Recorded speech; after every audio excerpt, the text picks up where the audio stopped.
Ya, tidak ada Bu, sebenarnya Bu Rus, yang ada di Kalimantan Timur tidak ada perbedaan antara bentuk sholat laki-laki dan perempuan ya. Artinya bahwa ketika kita sujud, maka tangan kita ini kita angkat.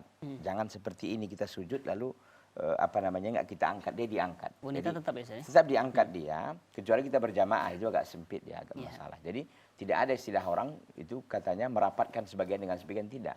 Jadi sama dia seperti sholatnya laki-laki. Ya kita tahu itu diangkat, kemudian kan 7 anggota ya Bu ya ketika kita sujud ya, kening, kemudian 2 telapak tangan, 2 lutut dan 2 apa namanya ini kaki, ujung kaki begitu kan.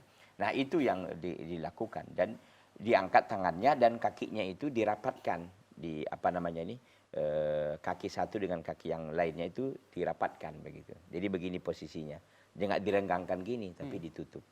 Iya. Nah, begitu dia.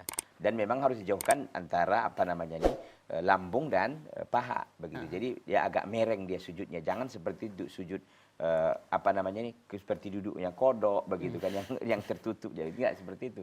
Tapi dia diangkat yang memang nampak bahwa seorang yang sholat itu dalam keadaan nasyad, dalam keadaan dia semangat, dalam keadaan dia memang nggak malas begitu. Kalau orang malas kan nampak kali apanya yang nggak lemas lah apa nggak diangkatnya begitu. Jadi tidak ada, sekali lagi saya katakan tidak ada perbedaan sholat laki-laki dan perempuan. Wallahu taala alam.